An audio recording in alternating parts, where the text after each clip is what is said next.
Good morning students, I welcome you all to CATG's online class. Today we are studying surface chemistry and it is our lecture number 3rd.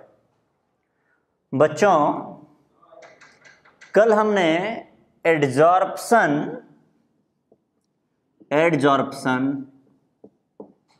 और absorption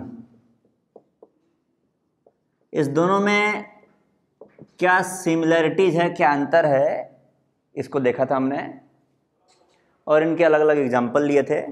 और हमने आपको बताया था कि आज हम लोग एडजॉर्प्शन के दो अलग अलग जो टाइप हैं उसके बारे में बात करने वाले हैं। तो अब हेडिंग डाल दोगे एडजॉर्प्शन। अब हम लोग सिर्फ एडजॉर्प्शन के बारे में पढ़ रहे हैं, एब्जॉर्प्शन के बारे में नहीं पढ़ेंगे। हेडिंग डालोगे एडजॉर्प्शन। तो एडजॉर्प्शन ये दो टाइप के होते हैं। वो दो टाइप कौन कौन से हैं?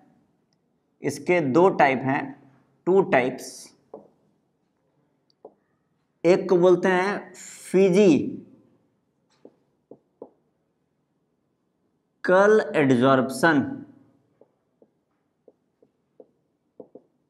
ठीक है। फिजिकल एडजॉर्प्शन का ही बच्चों एक और नाम है फिजिजॉर्प्शन। इसी को शॉर्ट में बोलते हैं फिजिजॉर्प्शन।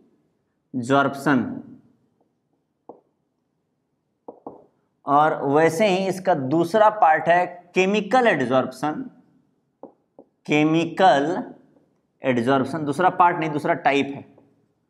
और केमिकल एडजॉर्प्शन को शॉर्ट में बोलते हैं केमिजॉर्प्शन। केमिजॉर्प्शन, ठीक है बच्चों। तो ये दो अलग अलग टाइप्स हैं इसके। आज हम लोग इन दोनों टाइप्स के बारे में डिटेल में पढ़ाई करेंगे, ठीक है। तो क्या करोगे, टेबल बना लोगे। एक कॉपी को के बीच में एक लाइन ऐसा खींच दोगे और एक साइड तुम्हें लिखना है इधर फिजिजॉर्प्शन और उधर लिखना है केमिजॉर्प्शन, ठीक है। और फिर उसमें हम लोग कंपेयर करेंगे। तो इतना नोट डाउन कर लो पहले। और फिर इसके बाद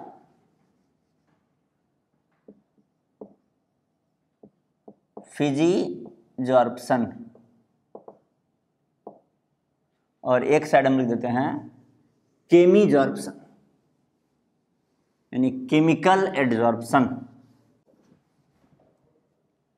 केमिजॉर्प्शन,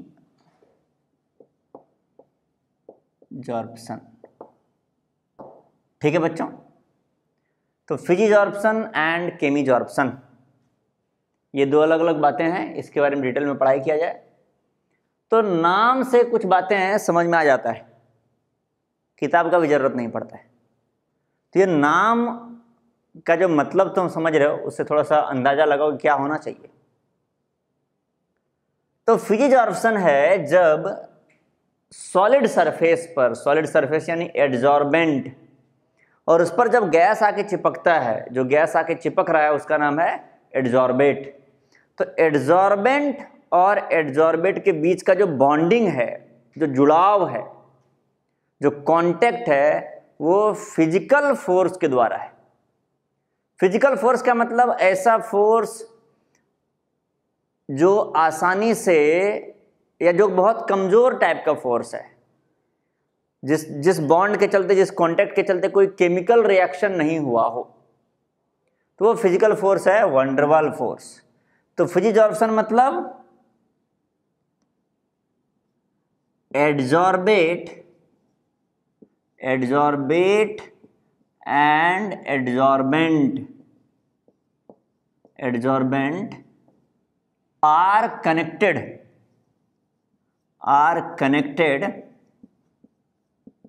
via van der Waals force. किससे जुड़ा हुआ है?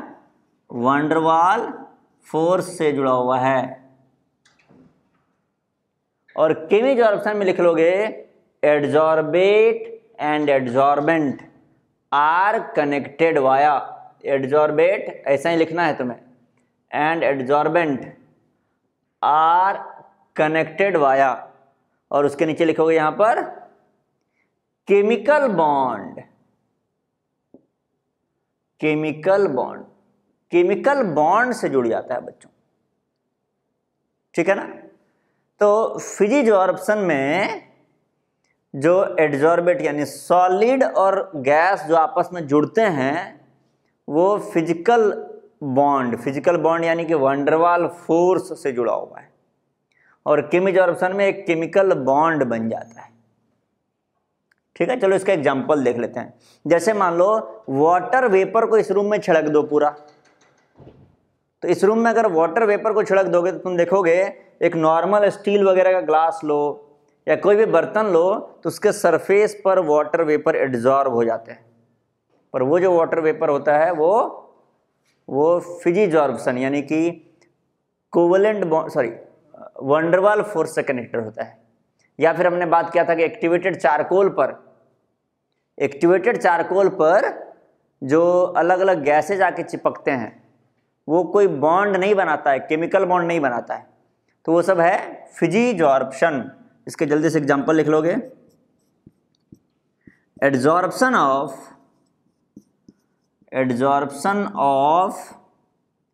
गैसेस ऑन चारकोल लिख सकते हो या फिर एक्टिवेटेड चारकोल लिख सकते हो।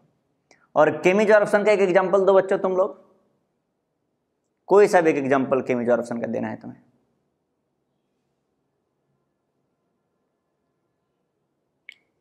तो देखो हम एग्जांपल बता रहे तुम्हें, घरों में अगर तुमने एल्युमिनियम के बर्तन को देखा है तो तुम देखोगे कि जब दुकान से खरीद के लाते हैं तो चमकता रहता है और थोड़े दिनों के बाद उसका चमक खत्म हो जाता है, चमक डल हो जाता है, फीका पड़ जाता है। क्यों होता है ऐसा बताओ? अच्छा, गंदा हो जाता है? नहीं, गंदा नहीं होता है, उसको साफ करोगे फिर भी वो उसका चमक वापस नहीं आता है। उसके चमक को वापस लाने का तरीका है कि ऊपर का जो लेयर है एल्युमिनियम का उसको खरोच दो पूरा, तो फिर से चमक वापस आ जाएगा। तो वो होता क्या है कि एल्युमिनियम का जो ऊपर का सरफेस होता है वो ऑक्सीजन गैस को, ये एल्युमिनियम था सॉलिड वेसल, और ऑक्सीजन गैस को अपने ऊपर एब्जॉर्ब कर लेता है और ऑक्सीजन गैस धीरे धीरे जुड़ते जुड़ते उस पर केमिकल बॉन्ड बना लेता है। तो ये Al2O3 का एक लेयर बन जाता है। और देखो एल्युमिनियम जो है ना ये भी सॉलिड होता है, ये भी ध्यान देना कि Al2O3 का एक सॉलिड लेयर बन गया। अब ये एल्युमिनियम जो है वो चमकता है, ब्राइट होता है, और ये क्या होता है? डल। ठीक है ना, चमक इसका खत्म हो जाता है। तो ये है बच्चों केमिजॉर्प्शन का एग्जांपल, एल्युमिनियम के बर्तन के ऊपरी सतह पर सरफेस पर ऑक्सीजन गैस का एड्जॉर्ब हो जाना। ठीक है, अब चलो तुम लोग और कुछ आगे सोचो, तब तक हम इसको मिटा दें। इसको नोट डाउन कर लियो बच्चों, चलो मिटा रहे हैं, तब तक तुम लोग आगे भी सोचो कुछ और क्या अंतर हो सकता है। जैसे देखो बच्चों, अगर यही सरफेस है, ये वाला ये बोर्ड है, और मान लो तुमने वाटर वेपर इस रूम में छोड़ दिया है, तो वाटर वेपर के कुछ कुछ मॉलिक्यूल इधर आके चिपक जाएंगे। उसको अगर हटाना हो इससे तो क्या करोगे? ये कपड़ा लोगे ऐसे पोंछ दोगे। ठीक है, अच्छा पोंछने से सारे मॉलिक्यूल नहीं हटेंगे, लेकिन अच्छे से पोंछोगे, बार बार ऐसे पोंछ दोगे तो धीरे धीरे वो हट जाएंगे। या फिर थोड़ा सा इधर अगर गर्म हवा चला दो तो अपने आप वो सब सारा मॉलिक्यूल इधर से निकल जाएगा। ठीक है, तभी देखो क्या होगा कि फिजिकल एड्जॉर्प्शन यानी फिजिजॉर्प्शन, वंडरवाल फोर्स से अगर दो चीजें जुड़ा हुआ है तो उनका बॉन्ड तोड़ना बड़ा आसान है, उनका जो कांटेक्ट है उसको तोड़ना आसान है। तो इसको क्या कर सकते हो, जैसे गैस था सॉलिड पर चिपक गया, हल्का गर्म कर दो फिर गैस उड़ जाएगा, फिर ठंडा कर दो फिर चिपक जाएगा, फिर गर्म कर दो फिर उड़ जाएगा। तो ये जो प्रोसेस है ये बहुत आसानी से रिवर्स किया जा सकता है, इजीली रिवर्सिबल,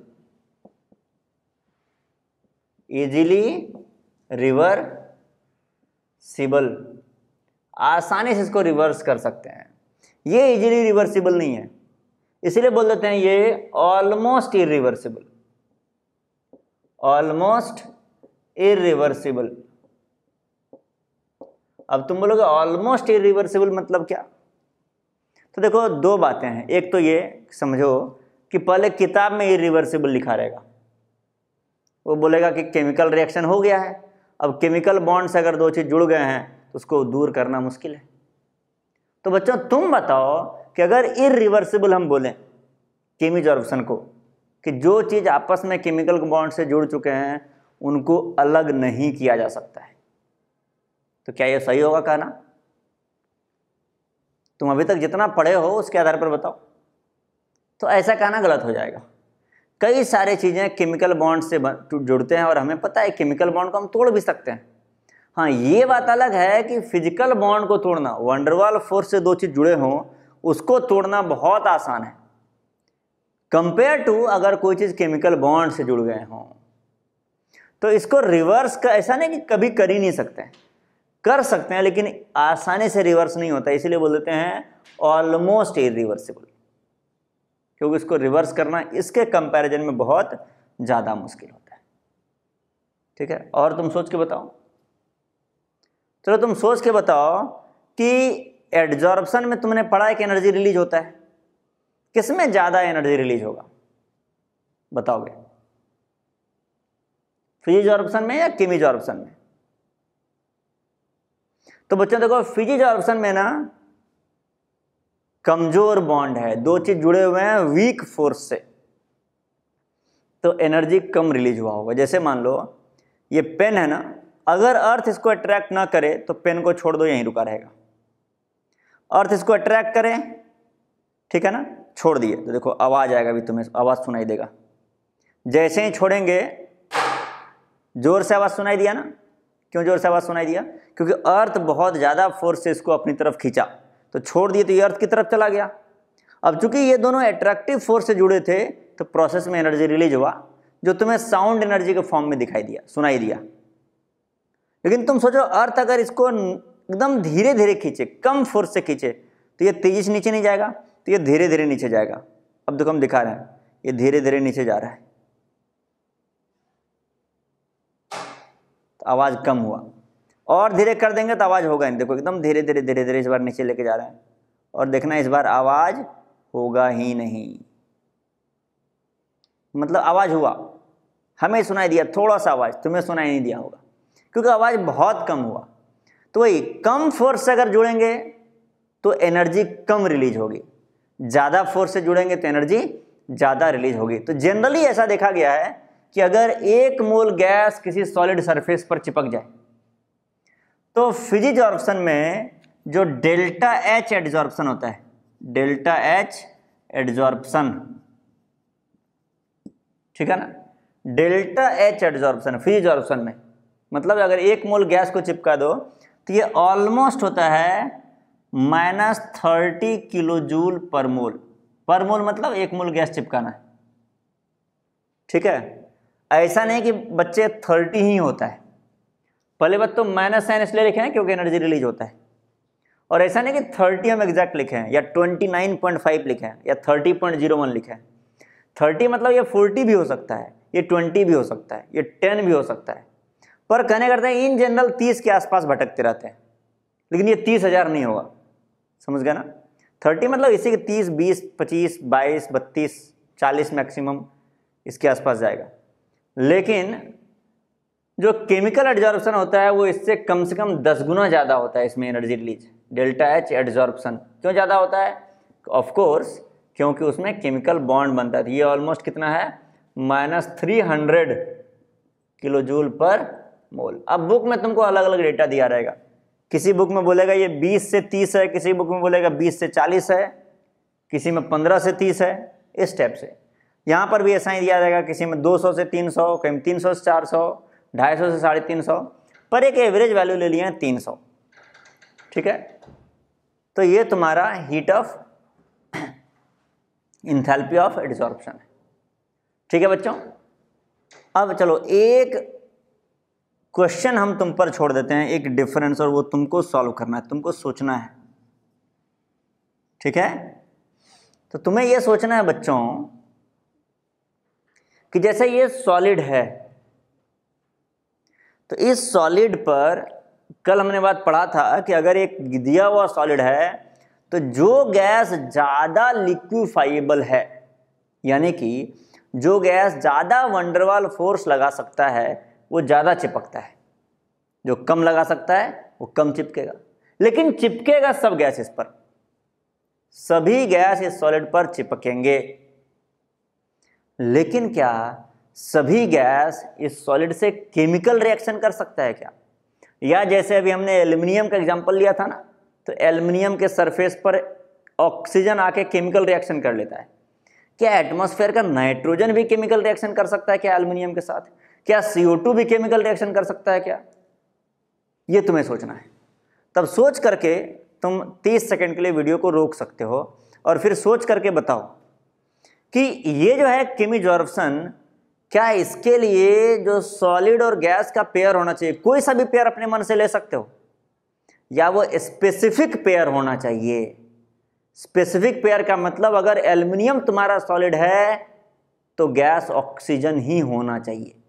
इस टाइप का स्पेसिफिक पेयर्स रहना चाहिए, और यहां पर स्पेसिफिक पेयर्स रहने की जरूरत नहीं है। तुम सोच के बताओ क्या जो हम बोल रहे हैं ये सही है?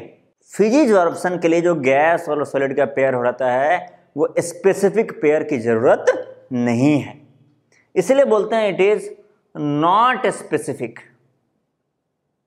नॉट स्पेसिफिक, या फिर बोलते हैं यूनिवर्सल।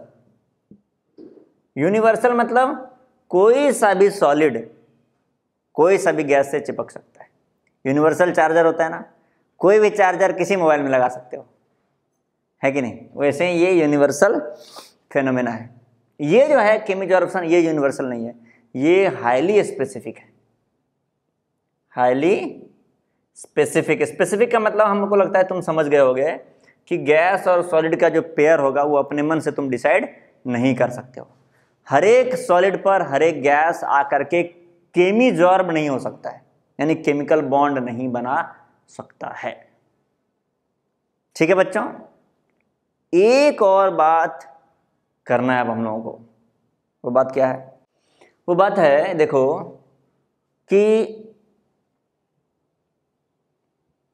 अगर मान लो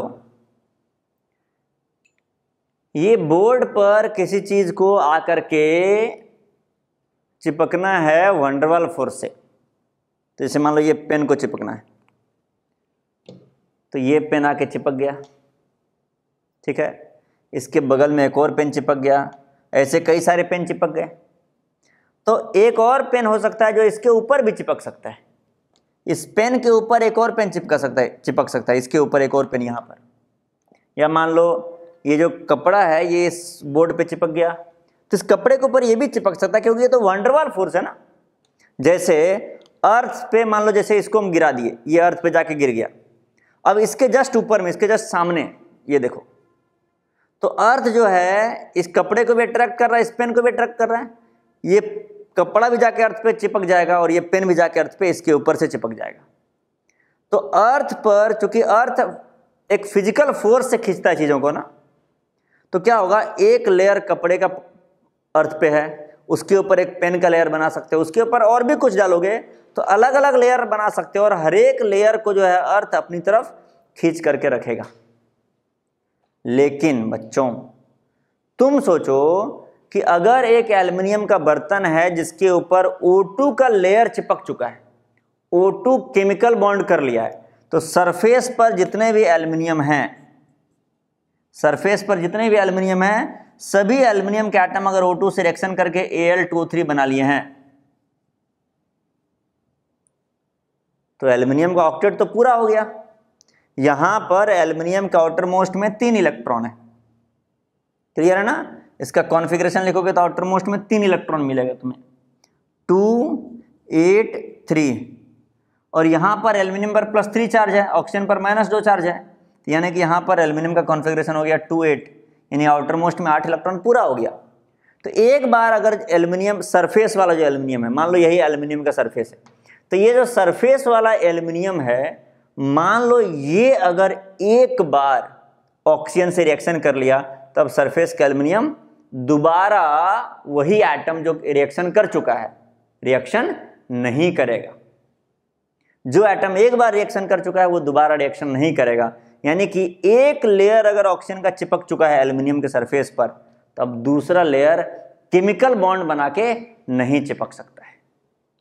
ठीक है, तो केमी जॉर्प्शन में क्या है, ये अगर तुम लिखना चाहो तो लिख सकते हो, नहीं भी लिखोगे तो चलेगा, ये बस समझाने के लिए था।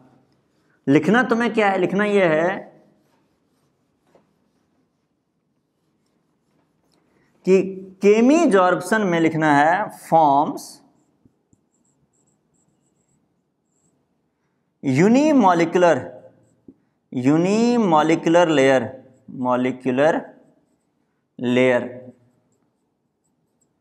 फॉर्म्स यूनिमॉलिक्यूलर लेयर, और इधर लिखना है फॉर्म्स मल्टी मॉलिक्यूलर लेयर,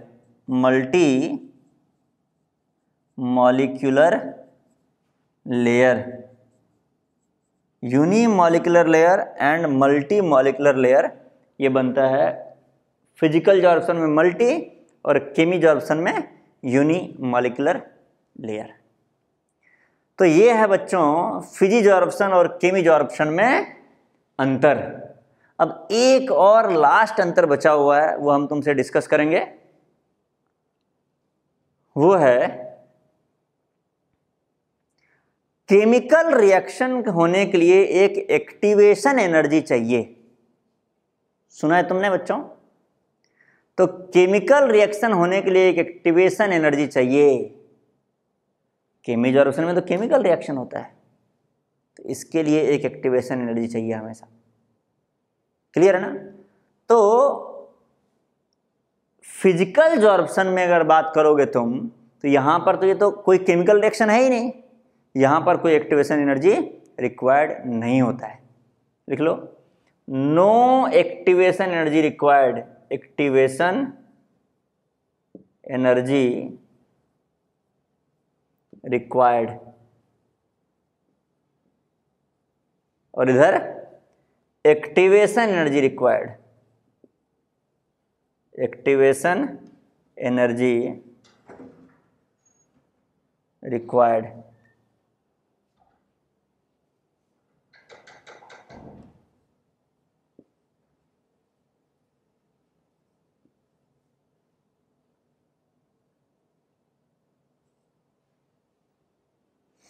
ठीक है?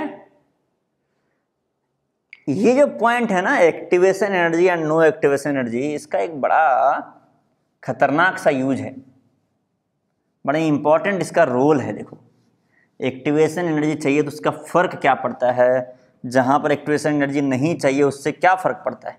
तो जैसे बच्चों देखो, फिजिकल एड्जॉर्प्शन में अगर हम लोग बात करेंगे, एक टर्म होता है extent of adsorption. Extent of adsorption का एग्जैक्ट मतलब अभी थोड़ी देर में हम बताएंगे। अभी मतलब समझो कि एक्सटेंट ऑफ एड्जॉर्प्शन ज़्यादा है, मतलब ज़्यादा गैस एड्जॉर्ब हो रहा है, और एक्सटेंट ऑफ एड्जॉर्प्शन कम है, मतलब कम गैस एड्जॉर्ब हो रहा है। बोलते हैं ना, दोस्ती अगर गहरी हो तो बोलते हैं दोस्ती का एक्सटेंट बहुत ज़्यादा है, दोस्ती कम हो तो बोलते हैं दोस्ती का एक्सटेंट बहुत कम है। तो एक्सटेंट मतलब कितना ज़्यादा हो रहा है कोई काम। तो एक्सटेंट ऑफ एड्जॉर्प्शन अगर ज़्यादा है तो ज़्यादा गैस एड्जॉर्ब हुआ, एक्सटेंट ऑफ एड्जॉर्प्शन कम है तो कम गैस एड्जॉर्ब हुआ। ठीक है, ये वर्ड सुन लो। अब देखो क्या करते हैं, फिजिकल एड्जॉर्प्शन में कोई तुम्हें एक्टिवेशन एनर्जी की जरूरत तो है नहीं, तो एक्टिवेशन एनर्जी की जरूरत नहीं है। अब क्या हो रहा है कि गैस आया और इसके सरफेस के ऊपर वंडरवाल वीक फोर्स से चिपक गया है। डायग्राम इधर केमी वाला बन गया, उसको केमी मत समझ लेना।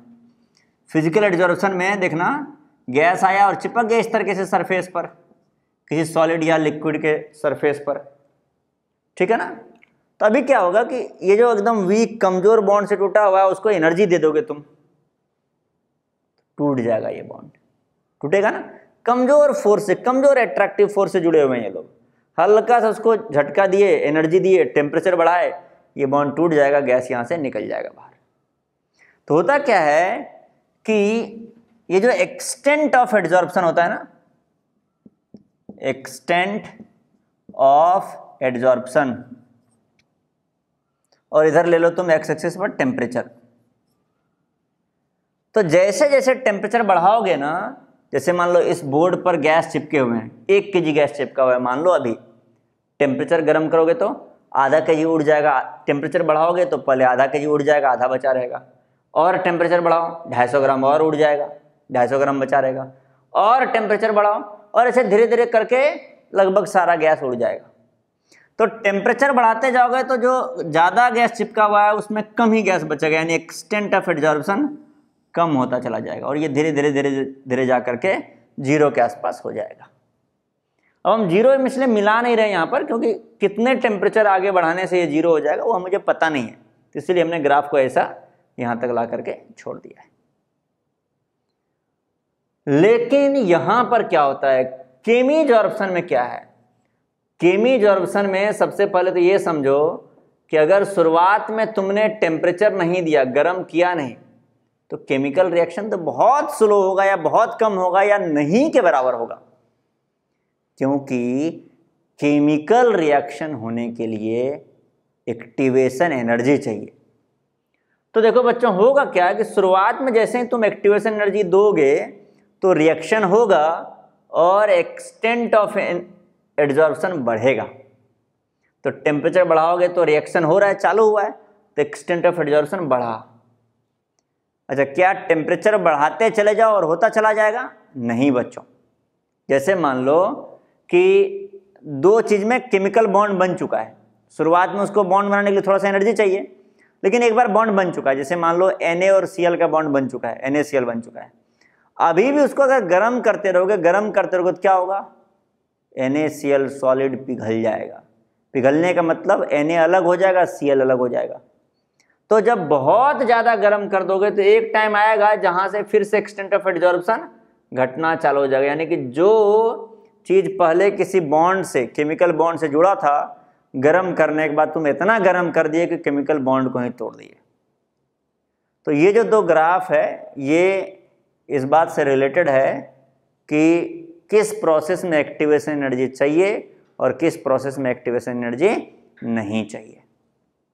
ये बच्चों अब हो गया। अब जितने डिफरेंस हैं हमने सभी को एक एक करके बहुत डिटेल में डिस्कस कर लिया है, ठीक है। तो इसी साथ साथ इस डिफरेंस में हमने इफेक्ट ऑफ टेम्परेचर भी डिस्कस कर लिया कि टेम्परेचर चेंज करने से क्या फर्क पड़ता है। देखो अभी देख लिए, कोई दिक्कत? अब देखो बच्चों, हम लोग फिजिकल एडजॉर्प्शन के बारे में पढ़ने वाले हैं। ध्यान देना, किसके बारे में पढ़ने वाले हैं? Physical adsorption. तो हेडिंग डाल दो physical adsorption, physical adsorption, physical adsorption, ठीक है। और उसमें हेडिंग डालोगे इफेक्ट ऑफ प्रेशर, यानी कि हम लोग बात कर रहे हैं gas adsorbed on solid, adsorbed on solid, और हम लोग बात कर रहे हैं इफेक्ट ऑफ प्रेशर का। एक गैस सॉलिड पे एडजॉर्ब हुआ है और उसके उस पर प्रेशर का क्या इफेक्ट पड़ेगा। तो बच्चों एक काम करते हैं, हम लोग एक कंटेनर बना लेते हैं, ठीक है। इस कंटेनर में एक सॉलिड भी रख देते हैं। अब तुम बोलोगे सॉलिड सर हवा में लटकाए हुए हैं, ठीक है, सॉलिड को तुम इधर नीचे ही रख देना, कोई बात नहीं। हम डायग्राम क्लियर कट दिखाई दे कि ये अलग सॉलिड है, इसीलिए हम यहाँ पर बनाए। कभी कभी होता है कि लोग इसको इधर नीचे चिपका देते हैं तो लगता है कि अच्छा ये इस टाइप का कोई ग्लास ही तो नहीं है, कोई बर्तन ही तो नहीं इस टाइप का, इस शेप का। तो हमने एक अलग से सॉलिड बना दिया ताकि तुम्हें क्लियरली दिखाई दे चीज़ें। अब इसके ऊपर क्या हो रहा है कि तुम गैस चिपका रहे हो। तुम इमेजिन करो कि पहले ये जो कंटेनर था इसमें कोई गैस नहीं था, ये कैसा था? वैक्यूम था। कैसा था ये बच्चों? वैक्यूम था, ठीक है। m है तुम्हारे लिए मास ऑफ सॉलिड, जो भी सॉलिड है तुम्हारा उसका मास तुमने एक फिक्स मास ले लिए, m ले लिए। अब क्या किया तुमने, यहां से किसी गैस का प्रेशर, कि कोई गैस को एंटर करना स्टार्ट कर दिया। तो पहले तो वैक्यूम था, खाली था, कुछ भी गैस एब्जॉर्ब नहीं होगा, जब ये खाली रहेगा गैस इसके अंदर होगा ही नहीं। तो यहां से तुमने गैस एंटर करना स्टार्ट किया, तो जैसे गैस एंटर करेगा गैस अपना प्रेशर क्रिएट करेगा, प्रेशर क्रिएट करने का मतलब गैस वॉल से टकराएगा, जहां जहां भी उसको कुछ सरफेस दिखाई देगा उससे टकरा जाएगा। इस वॉल से टकराएगा, इससे टकराएगा, इससे टकराएगा, इससे टकराएगा, इसके यहाँ से टकराएगा, इधर से टकराएगा, इधर से आके इसमें टकराएगा, इधर से जाके इस पे टकराएगा, और उसी में से कुछ गैस इसमें चिपक भी जाएंगे। कुछ टकरा करके वापस भी लौट जाएंगे, नो डाउट, कुछ चिपके हुए रह जाएंगे इस पर। ठीक है, तो होगा क्या, जैसे तुमने कोई एक प्रेशर अप्लाई किया, तो कोई एक प्रेशर अप्लाई किया, तो शुरुआत में जैसे मान लो वैक्यूम था, शुरुआत में वैक्यूम था और तुमने क्या किया, गैस भर दिया इसमें और गैस का 1 atm प्रेशर अप्लाई कर दिया, तो होगा क्या, शुरुआत में गैस चिपक रहा होगा इस पर, इस सरफेस पर, कुछ गैस जाके टकरा रहे होंगे, कुछ वापस आ जा रहे होंगे, कुछ फिर से दोबारा टकरा रहा होगा, फिर से वापस आ जा रहा होगा, लेकिन थोड़ी देर के बाद 5-10 मिनट के बाद एक इक्विलिब्रियम कंडीशन आ जाएगा। वो कंडीशन का मतलब है कि जितना गैस उस टाइम पे चिपक रहा होगा इससे उतना निकल भी रहा होगा, तो ओवरऑल एक स्टेडी स्टेट आ जाएगा सिस्टम, एक स्टेबल सिस्टम मिल जाएगा, जहां पर तुम्हें दिख जाएगा कि उस टाइम पर लगभग यहां पर कुछ मान लो 10-20 ग्राम गैस चिपके हुए हैं। ठीक है ना, कुछ 10 ग्राम मिल जाएगा। अब 10 ग्राम में 2 मॉलिक्यूल बाहर निकलेगा, तो 2 मॉलिक्यूल, जैसे मान लो यहां से 2 मॉलिक्यूल बाहर निकल गया तो कोई बात नहीं, कहीं और से 1-2 मॉलिक्यूल आ भी जाएगा, मतलब ओवरऑल वो 10 ग्राम इस सॉलिड के ऊपर गैस चिपका हुआ रहेगा। तो प्रेशर अगर तुमने 1 atm लगाया तो गैस चिपका रहेगा 10 ग्राम। ये एक्सपेरिमेंट में तुम्हारे साथ होने वाला है, ठीक है ना। फिर क्या किया तुमने, फिर से इसको खाली कर दिया, ठीक है। इस बार क्या किया, अगले एक्सपेरिमेंट में तुमने गैस को जो भरा इसमें तो 1 atm प्रेशर नहीं भरा, तुमने ज्यादा गैस भर दिया, 2 atm प्रेशर लग गया। कोई दिक्कत?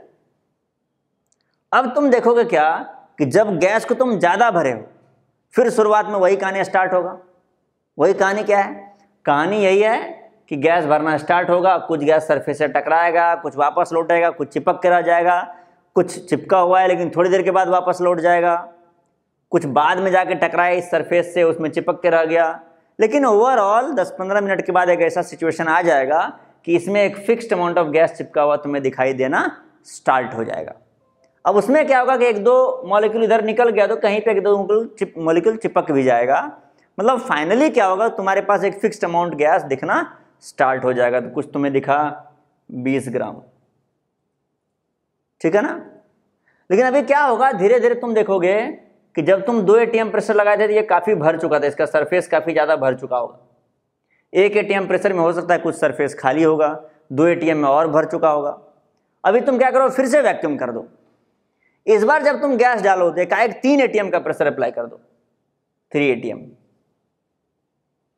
फिर देखोगे क्या, इस बार भी फिर क्या होगा, शुरुआत में वही कहानी चलेगा और थोड़े 10-15 मिनट के बाद जब स्टेबल होगा सिस्टम तो इस बार तुमको देखोगे कि पहला केस में 1 atm पे 10 ग्राम गया था, फिर 20 ग्राम गया, फिर कुछ 25 ग्राम चला गया।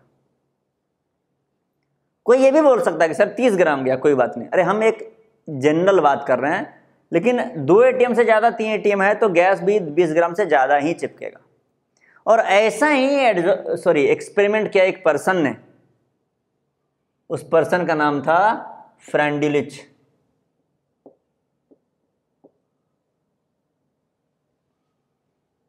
FREUNDLICH,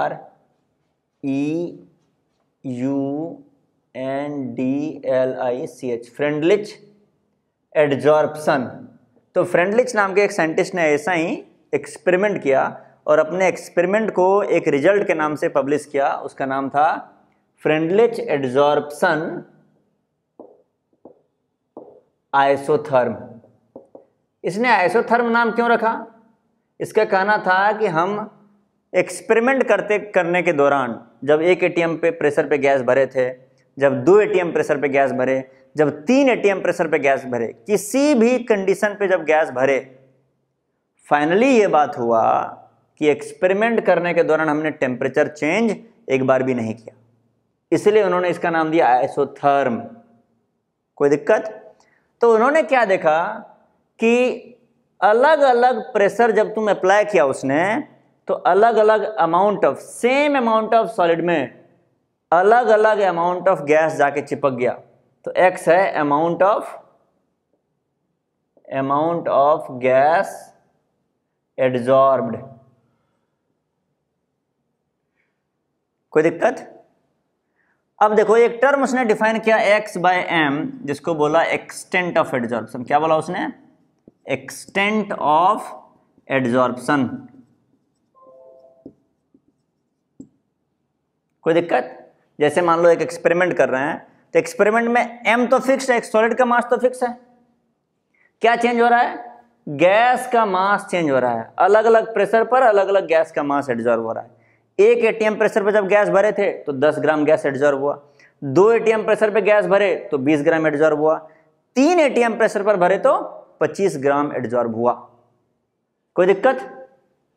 तो अब देखो ज्यादा गैस एडजॉर्ब मतलब x ज्यादा, यानी एक्सटेंट ऑफ एडजॉर्प्शन ज्यादा। उसने एक टर्म डिफाइन किया एक्सटेंट ऑफ एडजॉर्प्शन, और फिर उसने देखा कि एक्सटेंट ऑफ एडजॉर्प्शन यानी कि जितना गैस एडजॉर्ब हो रहा है और कितना प्रेशर अप्लाई कर रहे हैं, इस दोनों के बीच में उसने एक ग्राफ ड्रॉ कर दिया। वो ग्राफ बच्चों कैसा दिखता था वो अभी हम तुम्हें बताने वाले हैं, ठीक है? तो उस ग्राफ के को लिखने के लिए पहले ये नोट डाउन कर लो, हम इसको मिटा दें तब यहां पर लिख पाएंगे। लिख लियो? चलो हम ये थोड़ा सा मिटा रहे हैं इधर बच्चों, ध्यान से। तो फ्रेंडलिच एडजॉर्प्शन आइसोथर्म में फ्रेंडलिच ने ऐसा ऑब्जर्व किया कि एक्स एक्सिस पर उसने पी ले लिया, प्रेशर 1 atm अप्लाई किए, 2 atm अप्लाई किया, 3 atm अप्लाई किए। उन्होंने प्रेशर ले लिया एक्स एक्सिस पर और वाई एक्सिस पर x/m। ध्यान देना बच्चों, x/m में m तो कांस्टेंट है, m का कोई खास रोल यहाँ पर नहीं है, x का ही रोल है। यानी गैस का जो अमाउंट एडजॉर्ब हो रहा है वही डिसाइड करने जा रहा है x को। और उसने देखा कि शुरुआत में जब वैक्यूम था तो x 0 था, जब प्रेशर 0 था तो x 0 था, और जैसे जैसे प्रेशर बढ़ाए x बढ़ना चालू हुआ। लेकिन देखा कि ऐसे करते करते करते करते जब हम 3 atm से 4 atm किए तो ये देखा कि 25 से 35 नहीं हुआ, फिर ये 25 से कुछ ऐसा 26-27 हुआ। और देखा कि एक टाइम के बाद ऐसा आया कि जब प्रेशर कितना ही बढ़ा दो अब गैस एक्स्ट्रा गैस चिपक ही नहीं रहा था, यानी प्रेशर उसने 50 atm कर दिया। फिर भी देखा कि 30 atm प्रेशर पर जितना गैस चिपका हुआ था उतना ही गैस चिपका हुआ है 50 atm प्रेशर पर। अब तुम्हारे मन में एक डाउट आ सकता है कि जब प्रेशर बढ़ाते जाते हैं तो गैस ज़्यादा नहीं चिपकने लगेगा। तो बच्चों देखो होगा क्या, उसका एक लिमिट है। एक बार जब काफ़ी ज़्यादा गैस इस सरफेस पर चिपक जाएगा ना, तो देखो ये सरफेस दिखेगा कैसे, ये ऐसा दिखने लगेगा। इस सरफेस पर ओवरली ऑक्यूपाई हो गया, हर तरफ से गैस आगे चिपक गया है। जब एक बार बहुत सारे गैस के मॉलिक्यूल सरफेस पर चिपक जाएंगे, तुम सोचो कि उसके बाद फर्दर कोई मॉलिक्यूल जो होगा, जैसे देखो यहाँ पर एक मॉलिक्यूल है, वो आके यहाँ पर चिपका, लेकिन ये मॉलिक्यूल और इस सॉलिड के बीच में तो जो फोर्स लग रहा होगा काफ़ी कम लग रहा होगा ना फोर्स। क्यों? क्योंकि ये सॉलिड काफ़ी दूर हो जाएगा इस मॉलिक्यूल से। तो वो फोर्स एक टाइम के बाद इतना कम लगने लगेगा कि ये मॉलिक्यूल इसमें चिपक ही नहीं पाएगा, वो हल्का स्लो स्पीड से जाएगा तो यहाँ से टकरा के आगे निकल जाएगा। तो एक ज़्यादा एक एक्सटेंट तक, एक लिमिट के बाद जब तुम प्रेशर कितना भी बढ़ा दो कोई फर्क नहीं पड़ता है। और ये बात ऑब्जर्व किया उसने और उसको ऐसे उसने ग्राफ में टैबुलेट कर दिया। एक पॉइंट आया जहां पर ये चीजें x/m का वैल्यू कांस्टेंट हो गया। तो ये बच्चों ये है फ्रेंडलिच एडजॉर्प्शन आइसोथर्म, ठीक है। इस पर अभी और बहुत सारा डिटेल में हमें बात करना है कि उसने फ्रेंडलिच ने कैसे इस ग्राफ को यूज करके एक फॉर्मूला बना दिया उसने। फिर फॉर्मूला बना करके बहुत सारा चीज़ें हैं जो हम डिस्कस कर सकते हैं, लेकिन आज बच्चों यहीं तक हम लोग बात करेंगे। इसके आगे की कहानी हम लोग अगले क्लास में पढ़ेंगे।